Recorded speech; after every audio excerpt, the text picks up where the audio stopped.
had plenty of time to prepare for this. We spent some time today together. We spent some time in the school system and gave Chris a little opportunity to kind of get his feet back under him here at Winfield. We want to begin this in the same fashion that we have all the other nights. We're going to go in order, round robin, and ask the question. And Chris, what we're going to do is, we have some that have 2 parts, maybe 3 parts, but we're going to ask the whole question, okay? And you have those set of questions in front of you, so we want you to take your time. We want you to take as much time as you need to answer those questions. Give us as many examples as you feel prudent. And if you need to take a break, let us know. We'll do that. Okay. And at the end, we'll give you a chance to ask some questions of us, okay? So we're going to begin. First question, tell us about your background as an educator and how your previous experiences have prepared you to be superintendent at Winfield City Schools. I've been in education for 26 years. I began my educational career in Tuscaloosa at Barnard Elementary in 1992. I was a physical education teacher. I loved teaching physical education. It was a playground every day, and that was how I spent my first 4 years. My principal there was a wonderful, strong lady who is still there today, and she knew all the 800 kids that went to school at Barnard. She knew their names, she knew their backgrounds, and that made me want to go into administration. So in 1996, I got a call and learned that the job was open here at Winfield, an English teacher and a coach, so I applied, and I sat down there in Mr. Brazier's couch and sunk down and looked up at him for 59 minutes, and he talked for 58, and then we got up and shook hands, and I walked out of the door. And on the way out the door, he said, "Well, I reckon you got a job here if you want it." So I quickly accepted that job and shook his hand so he wouldn't change his mind and left. I was in the English department for 4 years at the middle school. I taught 7th grade English for 4 years. I taught with Brenda. We started out over the old building, and some of my best memories are over from that old building. And every time I talk back to my days in the classroom, I still think about my first class, and that's the class that I refer to when I talk about my kids. I remember where most of them sat in my classroom. After 4 years of that, I got an opportunity to move into administration. Once again, I got to sit with Mr. Brazier in Mr. Brazier's office, and he talked for about an hour and told me what I was going to do, and then offered me the job. So I took it. I was the assistant principal at the middle school and elementary school. I was also the technology coordinator, and for the last 2 years, I was the head basketball coach. Those jobs were hard to juggle at times. You try to be an administrator first, but technology was just coming on board full steam, so I had to spend a lot of my time doing technology. I wrote a grant for the new high school. We wired that high school by ourselves. I crawled up in every duct in that high school and through wire. I connected switches and hubs and tested everything and made sure it was up and running. We did an $80,000 job for about $30,000, and that was Mr. Brazier's. That's how Mr. Brazier saved money. He got the most out of his employees, and that's one good thing that I learned from Mr. Brazier, along with several other things. But Mr. Brazier used employees and used their talents to get the most out of them. After 4 years, Ms. Sizemore retired as principal here, and I interviewed for this position and was offered the principal's job at the middle school. We were in this building. We had 4 great years. My faculty was the best faculty in the state. I don't doubt that whatsoever. But as a principal, I learned how to handle people, both inside and outside the school system. I learned how to handle finances. I learned how every dollar was important to the general fund, no matter how you could get it, no matter how you had to hang on to it. I learned how to hire teachers, and I hired some good ones. And I learned how to dismiss people who were not doing such a good job. I learned that I was in charge, and every decision that I made mattered to somebody. I also learned that how I behaved everywhere I was mattered to somebody. Because if I was going to tell the kids how to behave in school, and they saw me out somewhere not behaving that way, then I'd lost my influence. So I was being watched everywhere, and I learned that as a principal. I also had learned to have a low ego as a leader. I think that in order to be an effective leader, you have to have a low ego, because your teachers are the ones doing the job, and you need to give them credit for that job. And it's like I told James and Chris today, I took the blame when anything went wrong, and I gave them credit when anything was good. And the morale that built was very good in our school system. After 4 years, I knew that Mr. Kirkpatrick was going to retire. I knew that day was coming pretty soon, so I knew that I needed experience in a central office. Ryan Hollingsworth won the election in Marion County, and he and I have been friends since he moved to Hamilton. He offered me a position, so I accepted that position and went up there. And I told James and Chris this today. The first time that I sat down with Ryan in his office, I told him that when the position opens up in Winfield, I'm going to apply for that position. So he knew that going in. We did some great things together. 2 years, the position opened up back here. I applied for the position. I didn't get it. But God's timing is perfect, because I understand that after 8 more years, I may not have been ready for that position 8 years ago. But I went back and I learned everything that I could possibly learn in the last 8 years.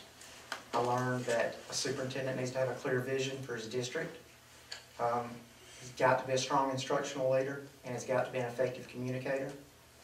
He has got to communicate expectations to the community and the stakeholders, and most importantly, the board.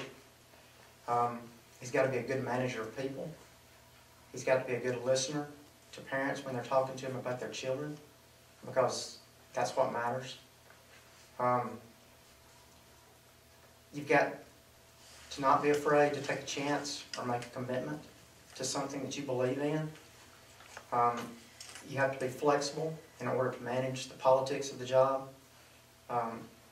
Board members rotate off, new people come on.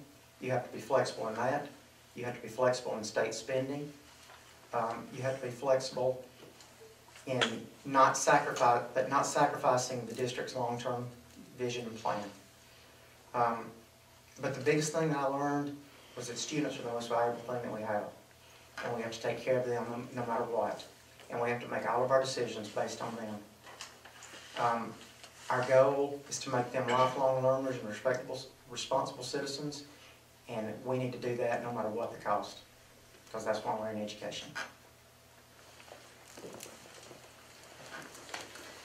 What do you see as the role of the superintendent as it relates to employee groups, students, the community, and the school board? The superintendent is the CEO of the school district. And the jobs are going to range from a servant of the people. Today it's different than it was 20 years ago. Parents have options of where to send their children. There's homeschool, there's church school, there's virtual academies.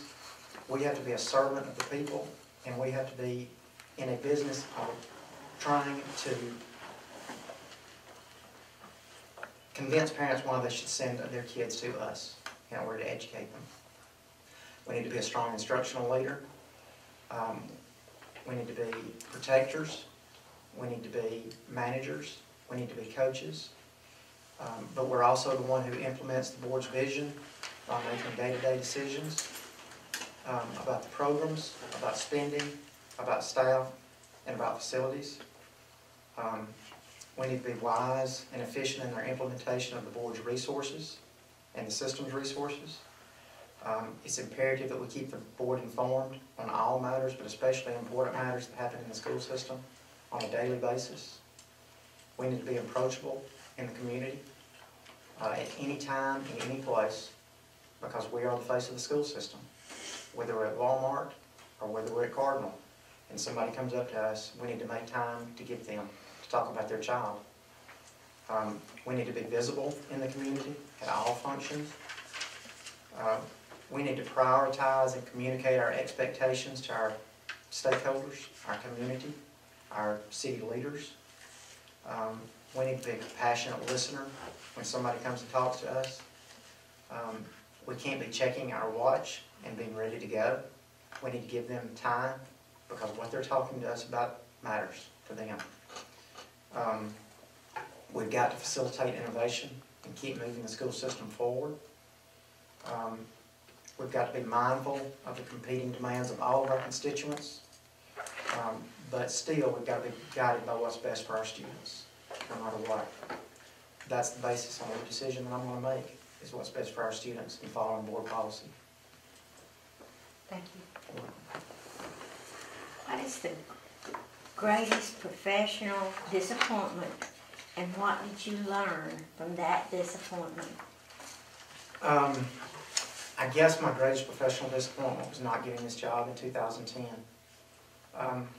But I learned that God's timing is perfect. I learned how to handle natural disaster. I wouldn't have known about that had I not gone back to Marion County. I learned how you put teachers and students in a portable structure until you get a permanent structure built. I learned how to go through the bidding process. I learned how to handle construction, architects. I learned how to dismiss a teacher, as unpleasant as that is. I learned, and I told James and Chris this today, I worked for 10 years for probably the best superintendent that I could possibly work for. The most knowledgeable about law, about policy, and he taught me to follow board policy no matter what. He taught me that the child is the most important thing. But the most important thing that I probably learned is patience. Few decisions have to be made immediately. We need to take our time. We need to gather all the information. We need to learn how it's going to affect all of our stakeholders, and then we need to make that decision. Very few decisions have to be made immediately, and we just need to take our time. Describe your decision-making style and give a few examples of strategies you have used in different situations. I would say that my style is more consultative than anything else. There are going to be times that I have to be autocratic or team-minded or even delegating. But as the complexity of any situation increases, so is the chance of me missing information. So I want to talk to as many groups as possible to gather information before I make a decision. That's the consultative style. I want to consult the leadership team of the school, which will include you and will include the administration of the school. But as I keep going back to, and as I'll probably go to more, the ultimate decision is going to be what's best for the student, no matter how I come to that conclusion. It may not always be popular. I may ruffle feathers of parents, of teachers. I may even ruffle some of your feathers at times. But you can rest assured that every decision I make will be in the best interest of the student. One of, I guess, the best example of my strategy of leadership style is back in April 26th of 2011. We knew that there was going to be bad weather. Mr. Hollingsworth and I discussed it all day. I remember him calling me into his office about 3:30 that afternoon, and he and I talked for probably 30, 45 minutes, and we threw about suggestions. We didn't have any more days left. I mean, we were out of days. So if we called off school the next day, we were going to have to make up a day. But we realized that didn't matter. There was a chance of severe weather, and we wanted to make sure our students were safe. So he looked at me and nodded and said, make the call. So I made the call, and we canceled school. And you look back on it, and that's the best decision that's been made that we could have possibly made for our students.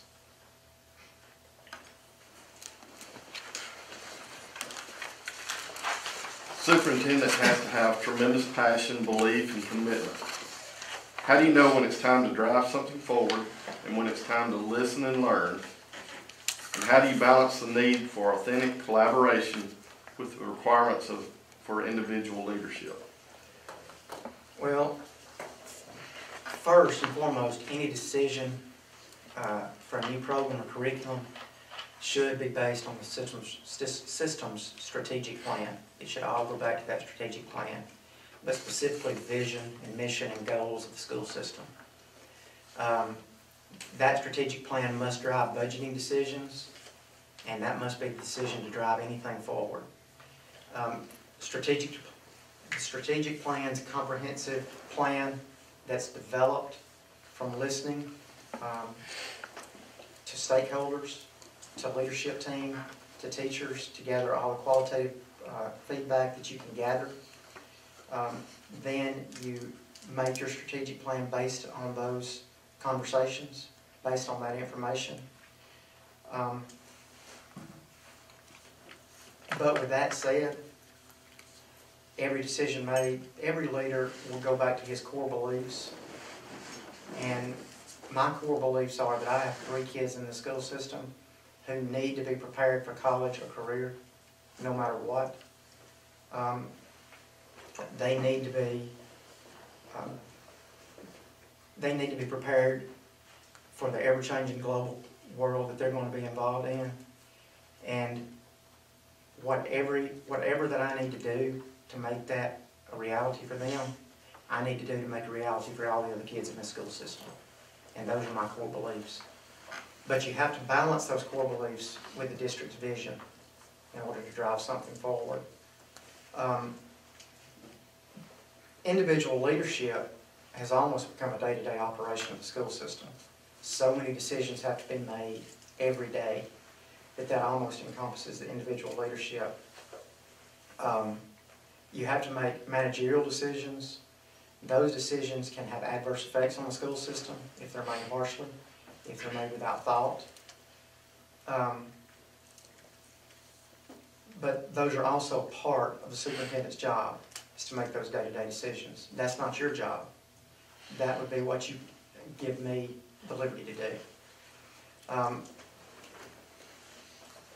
They are critical for the innovative and long-term success of our school system and moving it forward. Those decisions are guided by the goals in the strategic plan. That way, it takes individual leadership efforts out of that equation if you always go back to that strategic plan.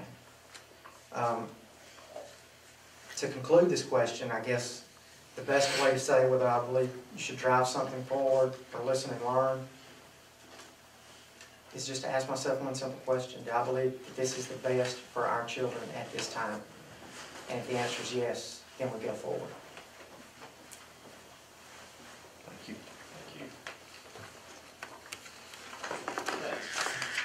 Describe how you would obtain support from the Board of Education for candidates that you intend to recommend for employment. Please also discuss the most difficult personnel problem you have ever dealt with and how you resolve the issue. Okay. I believe that the administration of Winfield City Schools need to recruit, hire, and retain the best possible candidates that we can for any position that comes available. I think we have a duty to our community, our parents, and especially our students to hire the best possible candidate no matter where they're from, no matter what background, no matter who they are. The potential teacher shortage is concerning to me as an administrator. We have people leaving our profession in droves. We have teacher education programs around the state that are having a hard time getting enough candidates in their position, in their systems to fill the need for systems in the state of Alabama. That concerns me as an administrator because that shortage is real. But I believe that Winfield is in a unique place. And I believe that it is my job to recruit the best possible candidate for this system. I believe I have to sell this system. I believe I have to go out and find that candidate and bring them here. because the days of us just hoping people come here to get a job are probably gone. We need to go out and find the best possible candidate for our kids and our school system. I believe that after you work with me for a while, that you will have trust and confidence enough in me to know that I will bring that best possible candidate before you before I recommend anybody. Probably the most difficult personnel decision that I've ever had to make, when I took over as principal here, the school secretary had died in May. I took over June 1st. I walked into a middle school office not knowing anything about where anything was, and I didn't have any help. So 23 people applied for that job, and I'll never forget, I didn't know any different. So I interviewed every one of them. I didn't know I was supposed to pare down the candidates and just interview the top. So I sat in that conference room down there and I interviewed 23 candidates for that position. My first choice, when I called her, she told me that she had just accepted another position. So I went on to my second choice and I hired her. She didn't know anything about school bookkeeping. She didn't know anything about running a school, but I tried to teach her that first year. And it was rough. It was rough. I was trying to run a school system. I was trying to run a school, and I was trying to run the office, and I was trying to run everything in that office, and that was kind of rough. So I hoped that during the second year it would get better. We sent her to training and tried to help, but the second year didn't get a lot better.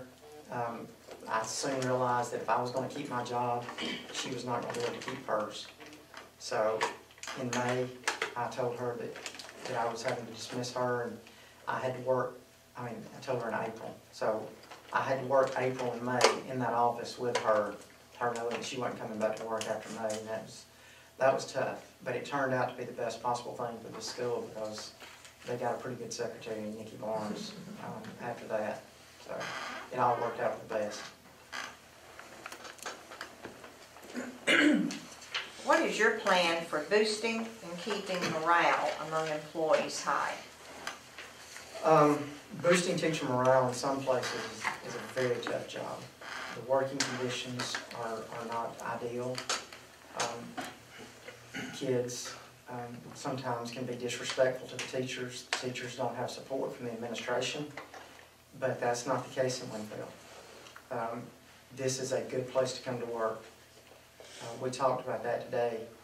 This is a great place to come to work every day. And sometimes teachers just need to be reminded of that, how good this job is. I'm aware that there's some morale problems, that there's been some morale problems. But the majority of the employees here still know me. There's a few that I don't know, but I would say 80 to 85% of the employees here still know me. They know that my main focus is the kids and what's best for the kids. They're familiar with me. The best two attributes of a leader in my mind are honesty and low ego. If you have a low ego, you give teachers a credit for things they deserve credit for. You do little things for them along the way that show them how much you appreciate them as an administration, then you don't have a big problem with teacher morale. You've got to keep the teacher in front of you, and you've got to lift them up and show them how much they mean to you, how much they mean to the kids, and how much they mean to the school system. They're what drive the school system. They're the motor of the school system, and they just need to be reminded of that. And sometimes they lose focus. Sometimes you just put on your clothes and come to work, not thinking about the repercussions that every day brings, and not thinking about what's coming into your classroom every day and where they've been and what they came from. Sometimes you just need to be reminded of that. And anybody that got into education got into it because of the children. They didn't get into it for the money or the summers off. So if you remind them of that, boosting teacher morale shouldn't be a big problem. I'd like to do classroom visits. I would like to go in every classroom in the school system I would like to go in unplanned and unedited and just see what a great job that the teachers are doing here, kind of like we did today, and then let them know what a good job they're doing. And never get too bogged down in my daily affairs with paperwork and with daily decisions, not to let them know what a good job they're doing and how much they're appreciated here by the administration and by the kids. High performance by students and accountability are priorities for us. How would you assess the current student performance levels in our school system? How would you assess the effectiveness of our teachers and programs? I spent hours and hours on this question. I did. And I'm going to refer to my notes because I don't want to miss anything. I typed on this question and I would erase and I would type and I would erase and I would type because it's so important. But to have a complete picture of academic effectiveness, I would need to look back at the longitudinal data to see trends of strengths and weaknesses. A great place to start would be looking at report card grades for the district in schools that were released in 2016-2017 data, that was last year, and compare it to the preliminary numbers for the 2017 and 2018 school year. Since last year's district report cards have not been released yet, I would look at the most current breakdown of the report card components. From there, I would review each expected level of proficiency with the actual scores attained at each school. I would look at achievement and figure scores based on the Scantron assessment, on the ACT, and on AAA. Next, I would figure growth components from Scantron, from ACT, and from ACT Aspire from the 2017 data. I would then figure in chronic absenteeism, college and career readiness, graduation rate, and ELL progress. After I obtained those scores for each school, I could concentrate on improvement for the areas which are the weakest through discussion with the school principals and the administrators in the central office. After I obtained the data from the previous 2 years, I would assess progress this year by looking at grades 3 through 8, the preliminary Scantron data. And I understand by going in the classroom today that Scantron data is not available yet. It's going to be available soon. Next, I would meet with each building principal and discuss his data from last year as compared to the preliminary data from this testing, and discuss strategies for improvement, and then implement goal setting for individual students, individual grades, and the whole school. In order to analyze instructional programs, I think you need to review effectiveness in addressing academic weakness, first of all. I would request individual school data regarding student proficiency levels and time in use. And I'm not sure what academic programs that you're using now, but I do understand that ClassWorks was approved at this last board meeting, and I would like to be a huge proponent for ClassWorks. It is a tremendous program. We've used it in the county for the last 7 or 8 years and had great results with it. Whatever's being used now, if the program is contributing to substantial improvement or growth and the principal has confidence in it, then I suggest you keep it. Otherwise you need to back up and try to find another program. You've already done that in ClassWorks. ClassWorks is a great online intervention program that you'll use going forward. It gives an individual learning plan for each student and their weakness. That student can work on that individual learning plan every day until they attain their goal. And when they attain their goal, then it sets the goals higher. So they continue to work on that until proficiency is reached and above. That's how you assess instructional programs. Teacher effectiveness can be attained through longitudinal data of classroom proficiency. We are held accountable in schools through the report card. So informal and confidential teacher progress can be determined by reviewing teacher class proficiency levels each year. By reviewing overall achievement and growth of students in consecutive years, proficiency rates and growth rates are evidenced. Highly effective teachers consistently move their students year in and year out. And you can see that by studying the data. When patterns of growth and achievement are not favorable, then it becomes a personnel problem. The next step you need to do is prescribing a professional development plan in coordination with their Educate Alabama steps, or non-renewal for non-tenured employees. That continues to be a problem. Expectations for student achievement for all children is high in Winfield, and eliminating the achievement gap is a moral commandment. What approaches would you pursue?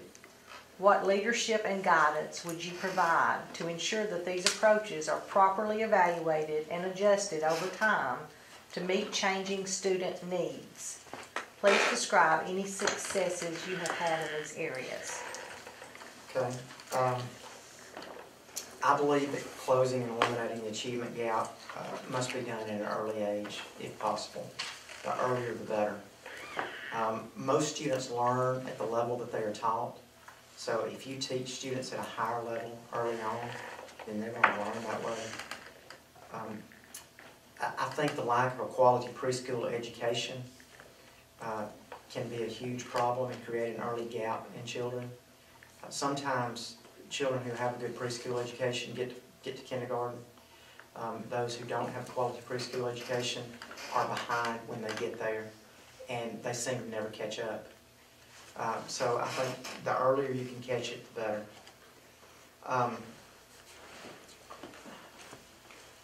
RTI, or response to intervention, is a way that we go about trying to close that achievement gap.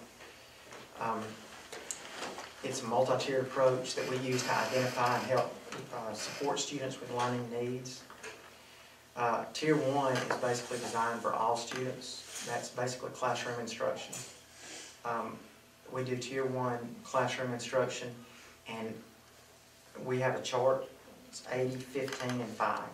So at Tier 1, 80% of our students should get the instruction that's being taught. It should meet the needs of 80% of our students. Excuse me, I'm sorry. In order for RTI to work, administration has to support RTI. They have to delegate time for RTI, and they have to give resources for RTI to the classroom teachers, and that's what we do in the county. We have a 20-minute RTI period every day that our students go to. We use an assessment program, and we figure out what tier that they're in to start with. The Tier 1 students stay in that Tier 1 class. They receive extra work, additional work. They do extra assignments. They can do any multitude of things in that classroom. Our Tier 2 students are not progressing like the Tier 1 students. So we do Tier 2 remediation, is what we call it. It can be done in the classroom or outside the classroom. It can be done by the regular classroom teacher, or it can be done by a special ed teacher. It can be done by a reading coach, or it can be done by a specialist. We provide additional help as soon as possible when that student's identified to try to catch them back up as quickly as possible. Tier 2, we want to provide additional focus, additional support, and additional attention to those students. We want to benchmark. We want to try to assess those students as often as possible to see if they make their benchmarks. And if they do at any time, they can be taken out of Tier 2 and put back in Tier 1. And that Tier 1 instruction will continue. Those students in Tier 3, they're not responding to Tier 1 or Tier 2 instruction, so they've dropped down to the 5% level. Those students should be taught by a specialized teacher focusing on that instructional level.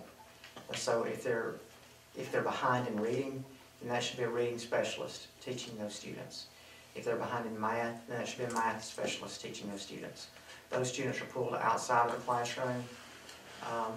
Assessments are done even more frequently with them to try to get them back to Tier 2. And in some cases, they jump even to Tier 1. They don't need much remediation. We found out the quicker that we can get them identified, the better off they are, and the quicker we can get them back into Tier 1.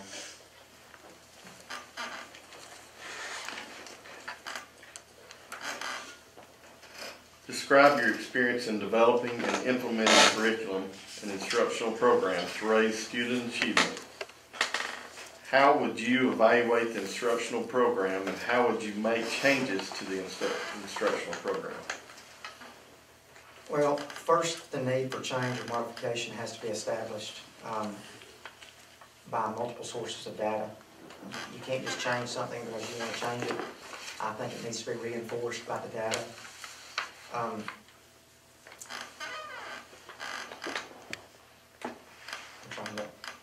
We realized that we had a problem in skill sets in phonics and phonemic awareness in our first and second grade classrooms. They were not maintaining the 80-15-5 tiered expectation. So this is what we did to solve that problem. And I'm going to read this again so I don't leave anything out.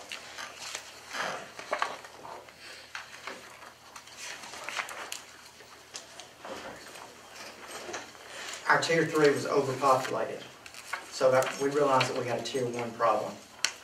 With evidence from Scantron data and RTI referrals, we were curious to how this transcribed to report card data. While report card data didn't show much of a discrepancy, we realized that our current reading series did not have the rigor or expectation level to produce the desired result that we needed. We wanted all students on grade level by grade 3, and our current reading program didn't do that. So as a result, we needed a change in our reading curriculum. Second, we talked with other school systems. We visited schools, we asked reading specialists about available programs to serve this need. We realized that whatever we selected, it would have to mesh with comprehension, vocabulary, and reading fluency component to provide all the necessary aspects of a reading instruction. We found this program in Reading Horizons, so we started using that. We saturated our teachers with professional development and gave them time for implementation and time for creating a plan for pacing and integration. Our grade level teachers were all integral in designing the instructional units, which supported all necessary components of the reading instruction. Third, we found the importance of a formative assessment to assess how our hybrid curriculum was implemented. We set goals for district-wide growth, and we established a trajectory line for 2 weeks to be evidenced by Scantron Reading Foundations. We incorporated daily checks, weekly quizzes, and unit tests. We found that they were vital in assessing the progression of these phonics and phonemic awareness skills. Although we ultimately hope to see this progression in Scantron Reading Foundation phonics and phonemic awareness components, we also realized that daily monitoring to ensure that we're providing all the necessary components for proficient readers and no time wasted in effective practice along the way. Finally, formative and assessment data tools were utilized throughout the year to review progress in areas of weakness. The ongoing review consisted of assessing pacing guide appropriateness, instructional classroom schedules, data from classroom walkthroughs, teacher feedback, student report card progress, and student data notebooks, which reflected achievement and goal setting. Through incorporation of these varied assessment components, the instructional program was analyzed thoroughly for effectiveness and need for adaptation throughout the year. So that's how we changed a program that we found was not working.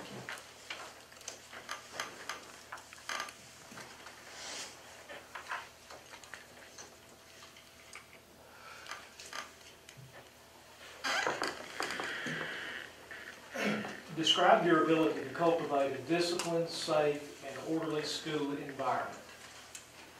Well, in order for a disciplined and orderly school environment to be present, I think the students and staff first should feel safe wherever they are. The first order of business that I would have if I were chosen for this position would be to secure the entrance of the high school.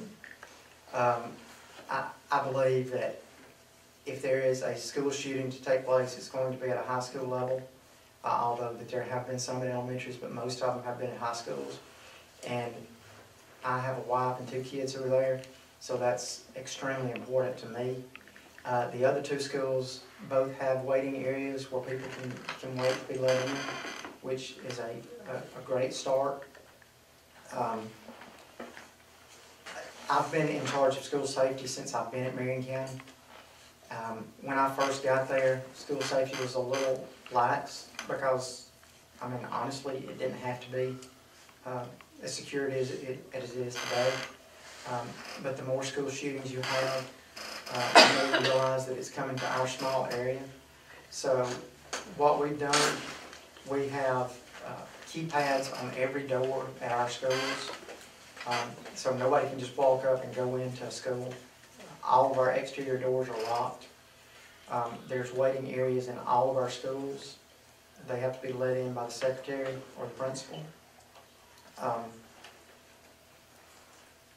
We're in the process of getting a scanning software system that scans driver's license of visitors.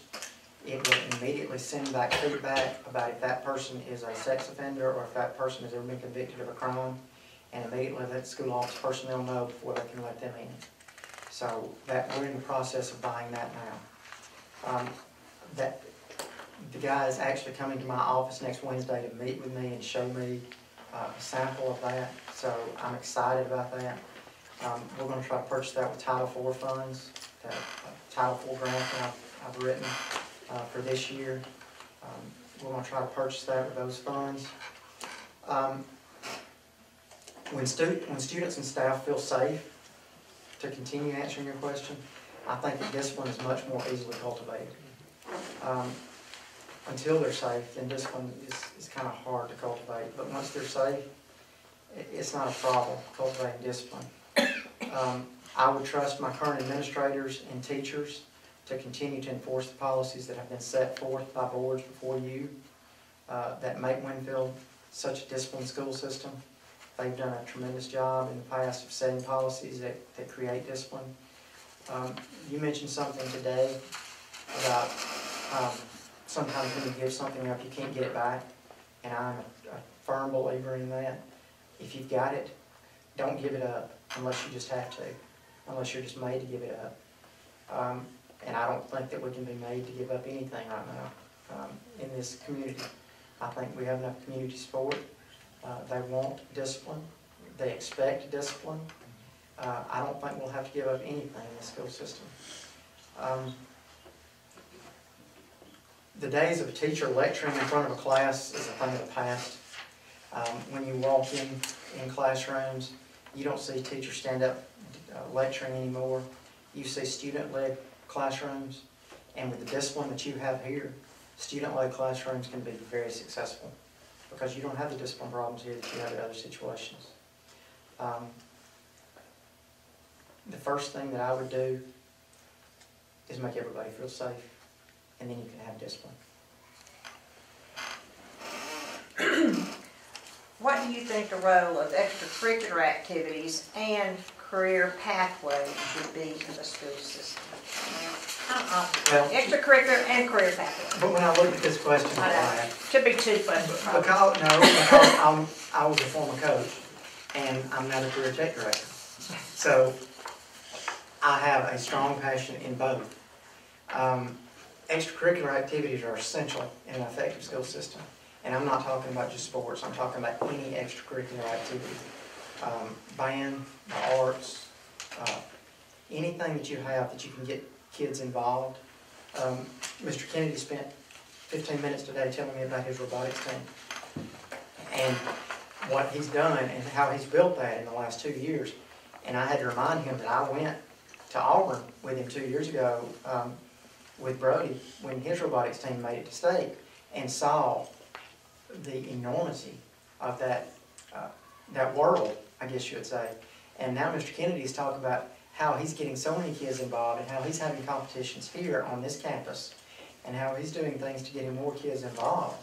And I think that's wonderful because it's teamwork. And for teamwork to work, it teaches so many important life lessons. Anybody that's ever been a part of a team can tell you how many life lessons they've learned by being part of that team. And that just doesn't mean basketball team or a football team. That means any team. Any team that you have somebody that they've got your back. Those learning experiences outside the classroom translate inside the classroom too. You have teamwork inside the classroom with your collaborative learning. You have teamwork inside the classroom with your teacher. You have teamwork inside the classroom with your student-led lessons.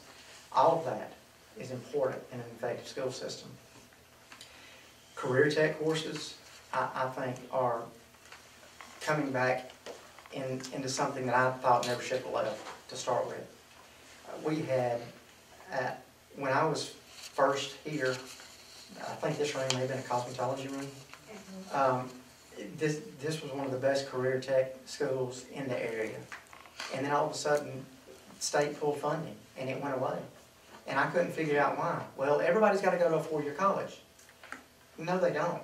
Not everybody is going to go to a four-year college. We need to push our kids, but every kid is not going to go to a four-year college. So they need something to fall back on.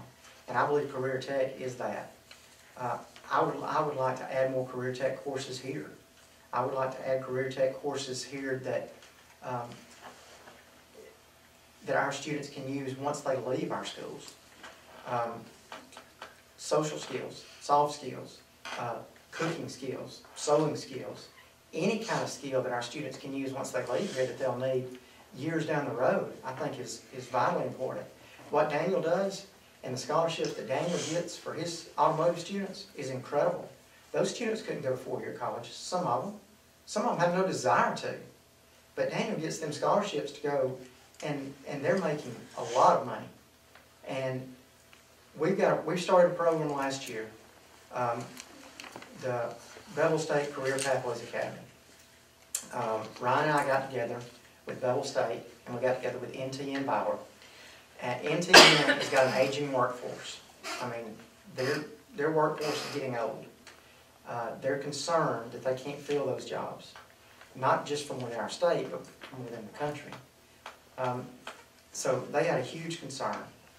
We had equipment sitting at the high school that was not being used because our teacher didn't have time to use it. So we proposed that Bevel State take that equipment, Bevel State provide a service to our students. NTN pay for those tuitions for those kids, and Bevel produce workers for NTN. It's a win-win for all involved. NTN is going to pay for up to 20 students per semester, and y'all have some students going. They're paying for up to 20 students a semester to go to Bevel and get machine tool certified. So they can go to NTN, walk in the door tomorrow, and start at $20 an hour once they graduate high school. They'll have a short-term certificate from Bevel. NTN will pay for their continuing education. They can go back, they can move up into management. The only requirement from NTN is they have to stay for 2 years and work for 2 years. After that, they can go, and they never have to pay back that tuition.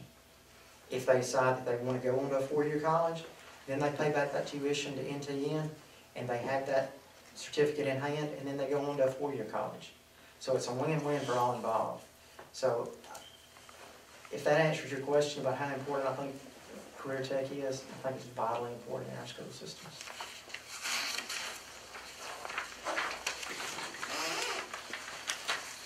In Winfield City Schools, the superintendent handles the operations of a variety of programs and duties due to the size of the district.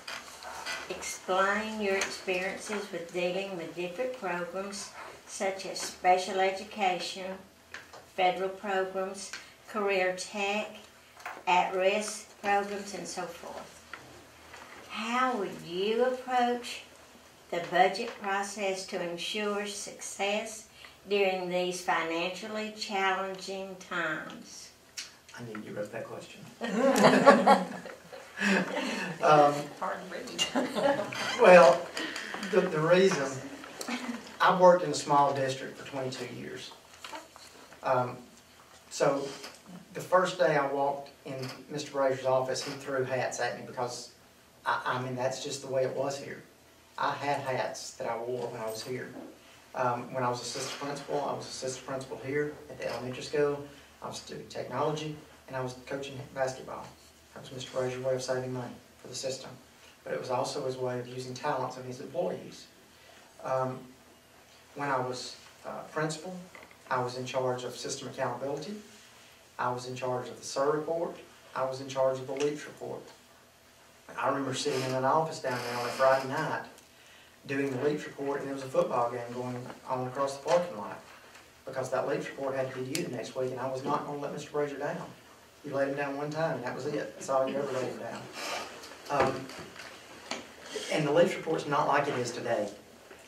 It was tough. It was grueling and time consuming. But Mr. Brazier, when he was here, the only two things that he didn't do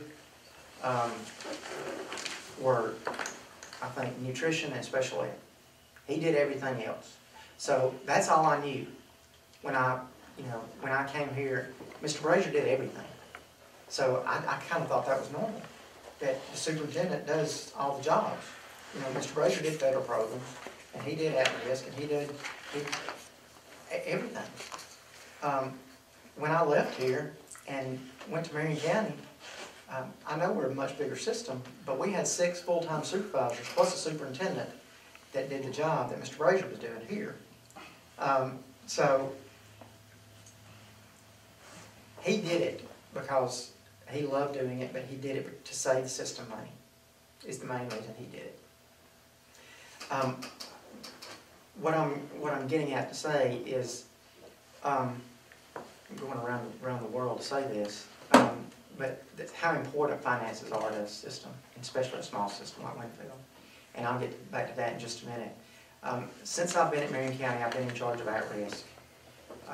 I've been in charge of career tech. I've been in charge of safe and drug-free schools. I've been in charge of alternative school. I've been the county athletic director, and I have been the system test coordinator for the past 10 years. So I'm very familiar with wearing a lot of hats. I'm familiar with federal programs. We've got 6 of our schools are Title I schools. I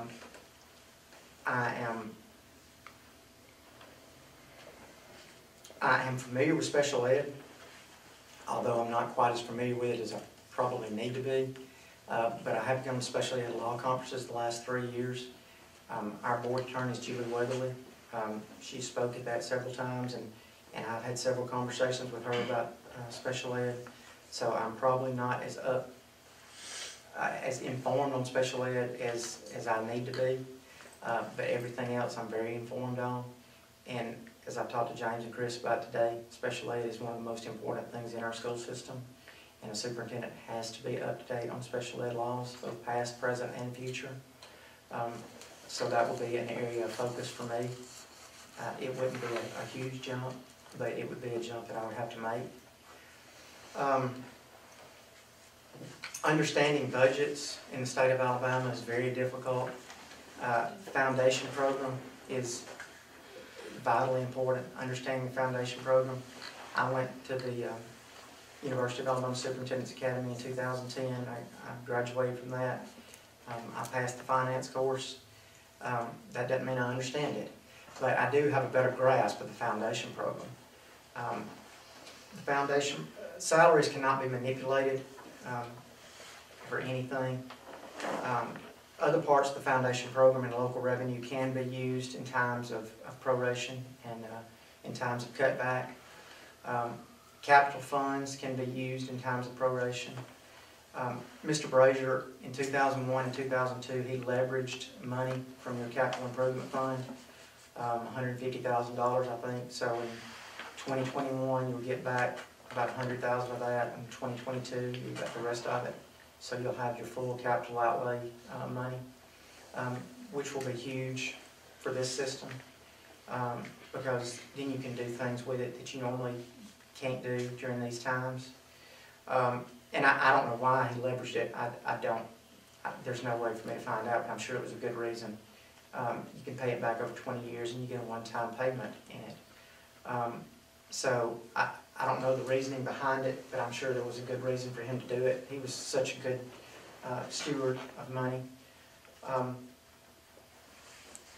I have spoken with several legislatures and state representatives about the FY19 budget.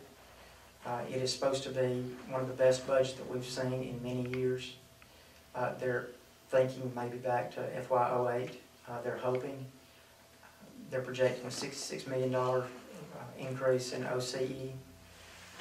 They're expecting to raise ARI about $2 million, I believe. I've got those figures in your notes. I wrote those. Saying all that to say this, that a superintendent has got to be a good steward in good times to prepare for bad times. You've got to save money in good times to prepare for bad times. You've got to give teachers everything they need and make sure students have everything they need. But in times of good budgets, you can't overspend and go above your means because bad times are going to come again. The rainy day fund was established hoping that we would keep us out of proration, but you've been around education long enough to know that it's going to happen again. So I studied the budget in 2010 when I first applied for this job, and I've studied the budget recently. The general fund hasn't improved a whole lot in the last 8 years, but it doesn't show me that it can't improve. You've got a good budget, and you've got a lot of money in savings, but that can be improved and continue to save money. It's possible. You just have to be economically feasible in good times and bad times. When a new superintendent is hired, you will want to make the transition as smooth as possible for everyone. How would you help both the educational community and the community at large adjust to the new governing style that would come with a new superintendent? The simple answer to that question is an easy one. Slowly. I wouldn't come in and make sweeping changes. There's no need for that. What you've got here is good. You've got a great school system. I think the fear of change is worse than the actual change itself in most cases because it gets us out of our comfort zones. We're scared of what's coming. We're scared of what might come. So I wouldn't want to come in and just make widespread sweeping changes. I would evaluate each program. I would evaluate each sport. I would evaluate each school. I would evaluate each grade and see what's working and keep what's working and see what's not working and then move on from what's not working. Make those changes. But make that slowly. Don't come in and just scare everybody to death and start making changes. I don't think anything should be changed until there's a comprehensive review of everything that you're doing, from top to bottom. Data should always support change. I don't think you should just change something just for the sake of changing it. I'm not a big proponent of that. I like my comfort, I do, but when something needs to be changed, we need to have the data support why it needs to be changed so we can convince people that it needs to be changed. That's the important thing. I can tell you why something needs to be changed all day long, but when I show you why something needs to be changed, then you'll be on board with that change. That's the easiest way I can answer that question is slowly. But once again, I'll go back to the best way I can answer it. Is it best for our students? And if it is best for our students, then we need to change it.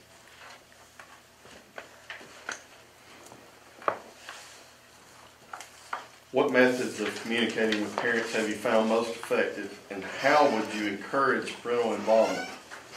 And how do you plan to communicate with the public on matters of school concern?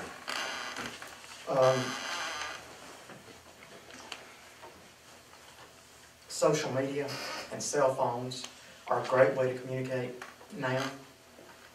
They're basically the only way to communicate now because everybody doesn't have house phones anymore. You can't just call a house phone. So you have to use cell phones and you have to use social media. We use Schoolcast. just like Winfield used Schoolcast.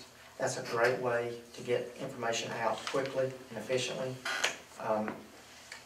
I was here when Schoolcast was started, so I helped start Schoolcast here and helped start Schoolcast in Marion County too. So I'm very familiar with the program. But it can't be the only way we communicate. We've got to have other ways. And I found about 3 years ago in the county that we had parents that didn't know what was going on in our schools, a lot of them. And I started an Instagram and a Twitter account for our school system, and the feedback has been great. I've got people sending me stuff all the time. I've gotten a couple of things while I've been sitting here that teachers have sent me to get out there and show our parents what's going on in our schools, and to show our stakeholders what are our kids doing in our schools. And I know that Winfield has a Twitter account, which is great. I follow it and love seeing stuff that's going on. But that's not enough. I mean, you've got to do more. I think we've got to promote our schools. We've got to show people outside what's going on in our schools. Our doors are locked for school safety, so people can't just walk through and see what's going on.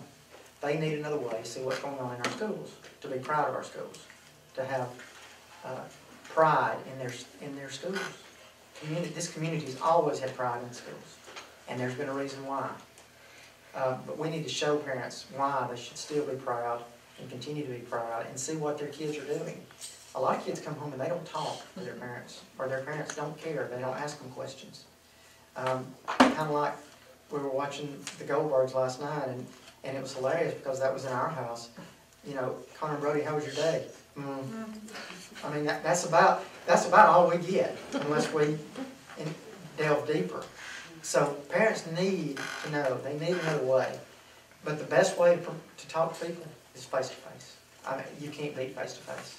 You need to be out in public. You need to get out in the community. You need to get out in town. You need to meet people face-to-face and talk to them and give them time to hear their concerns and hear their feedback. And you need to be able to tell them what's going on in our schools, face-to-face. I think Winfield needs a Facebook account, not to receive replies, but just to get information out there. If you can throw a rock and hit somebody without a Facebook account, man, I dare you. I don't have one, but most everybody else does. Just bring them up.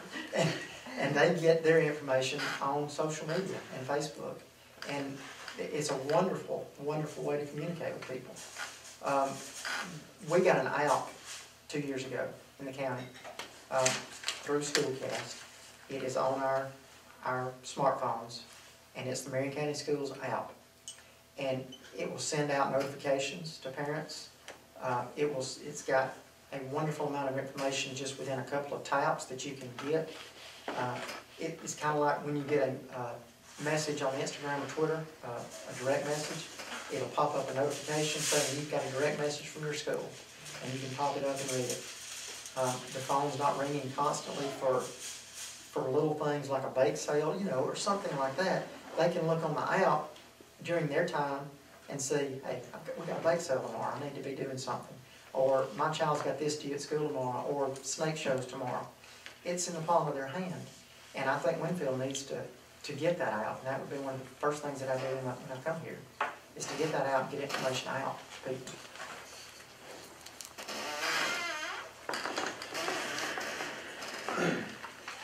Based on the fact that the new superintendent will start in the middle of the school year, what are the first few things that you're going to do if you are hired as superintendent? And what do you view as our system's greatest potential for improvement? I don't believe that starting in the middle of the year is going to be a major hurdle because you've been in good hands and everything started smoothly. But if you look in my portfolio that I gave you, there is a 90-day plan in there, things that I would like to do once I started here. I've attached the 90-day plan for you to look over when you have time. But the first thing that I would like to do is get the entire faculty together. Like I said, I know most of them, but I would like to get the entire faculty together for a meet and greet to reestablish the unity that we need in the school system for success.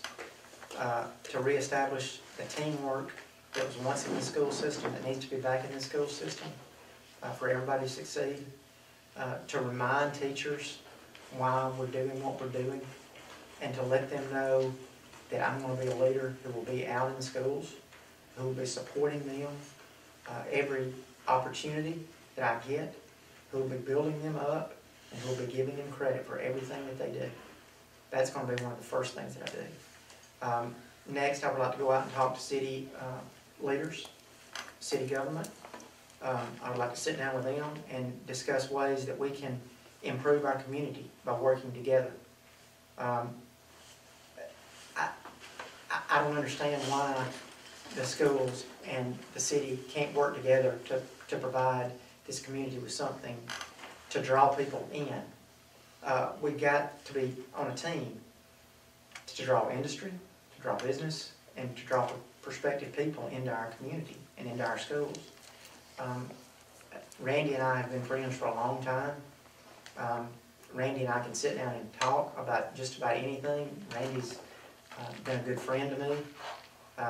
So that would be another thing that I would like to do quickly, is go sit down with Randy and tell him how much the schools appreciate everything that the town does for them, but also how can we as a school help the town? How can we build up this community? I would like to sit down with each of you and discuss your long-range vision for this school system, what your plan is, what you would like to see happen during your time here. I would like to go out in the community and get feedback from parents, from stakeholders, from business leaders about the school, about where they see the school going, about what changes that they would like to see made. Winfield City Schools is about to be at a pivotal crossroads because you're about to lose several administrators and lead teachers who are nearing retirement. As a parent, that scares me to death, but as a future leader of this school system, it excites me that I get the opportunity along with you to go out and pick who can come in and replace that and who can lead our school system into the future. That gives me nothing but giggles as a leader, because I know that there are good people out there who have the same core values that we have in this small town. I taught a lot of them, and they've moved on, and they're now teachers in other places. They're successful administrators. Those are the people that I like to target and bring back here, because they know what Winfield's about, and they know how Winfield works, and they would be successful. I would like to build people from within, like we talked about today, good, strong leaders from within the school system to move up and take over. Because you look around at the workforce in the school, and you've got a lot of lead teachers nearing 25, 30 years, and a lot of administrators nearing 25 or 30 years. I'm 26, but I've got an 11-year-old, so I'm here for at least 15 more. I've got a long time to go before I think about retiring, and that hadn't even crossed my mind yet. But going back to my core belief, my core belief is that my 3 children need to be prepared for the future and what's coming along. And if my 3 children need to be prepared, then it's non-negotiable for every other child in this system to be prepared. So I would look forward to leading the school system. I would be honored to work with you to lead the school system in the future. We're down to our final question. Thank goodness. Do you have any questions for the board members? I do. Where do you see Winfield in the next 5 years? In the next 5 years, it's the board's desire, number one, that we remain united, that we have a leader that is united, but we're not satisfied with where we are now. Okay? So in 5 years, we want to be much better than we are now. We want our teachers to have every opportunity to be successful. We want to serve every student that comes in our doors. We recognize that the student population has changed within the last 3 years. Okay, we have students that are coming in that have to have extra help and have to have extra needs. We also realize the importance of pre-K and preparation to get our children started off to a good start, just like you mentioned tonight, okay? We believe that that is critical, but we also believe in evaluation, formative assessment, using the tools and making sure that what we're doing is right. And we also view in the next 5 years, if we're not doing something right, we have to have the Constitution to change it, and change it for the better, okay? But where we want to be in 5 years, we want to win state championships in every sport. You know, we want to make 100 on every report card. Okay, we want to be as successful, and if we make 99, we've got room for improvement. That's what we want. Okay, but we also have to be smart enough, and we have to also know that we have to spend our dollars very wisely. And when we do spend our dollars very wisely, we have to make sure that a majority of our students, if not all of our students, are going to benefit from those dollars that we spend. And not just a certain segment of our students, okay? Now, it's great to have great programs and to cater to those that are very successful. It's great and wonderful to do that. But we cannot ignore all of our students and what they need. Extracurricular activities are very important here. We want to make sure that every child has access to something. Okay, they need to be included in something. Also, we want to make sure that we don't have any children that are being bullied, okay, that are being abused. That we've also got to realize the backgrounds that they come from, and we've got to cater our instruction based on that. We've got to be compassionate. But we look at this school as knowing already that we have a great school system. But we also know that we have some weaknesses that we have to attend to. And we want to make sure we've got enough leadership in our board that trickles on down through our superintendent that can address those in the right kind of way. We want someone who will communicate that openly and who will allow us to also communicate. But I've heard this many times this week. We got to be listening with these and speaking with this. You know, twice as much listening and half as much speaking, okay? And we've got to do that, and we've got to work together in a collaborative effort, but we've got to appreciate our teachers, and we've got to show that appreciation. We've got to show that we love them, show that we support them, and I think it's the board's job to give them the necessary tools to do their job and to get out of the way. We need to be the most ignored group of people on the campus. We don't even need to be noticed, okay? We need to be in the background. We need the biggest cheerleaders of the school system, but we need to give the credit to our kids and our teachers. That's where we want to be in 5 years. Sounds like we said a lot of the same things. Well, I'm honored to be able to sit in this chair. I appreciate your time. I appreciate your willingness to interview me. I love the school system. I do. I started here in 1996. I haven't moved. I want to be a superintendent, but I don't want to just be a superintendent anywhere. I want to be a superintendent here. This is my home. This is where my family is. People know me. People trust me. And I think I will be a good leader for the school system. So, thank you. You forgot one thing. What? You found your wife. I found everything. Good recovery. Thank you, Mr. Cook. Because I was on that hall. I may have flubbed some questions because I was a little bit nervous, but everything's in here. I typed, and so if you want to look back at anything, they're all in here, along with my 90-day plan and my philosophy. Okay. So, Thank you. Mr. Cook. We have some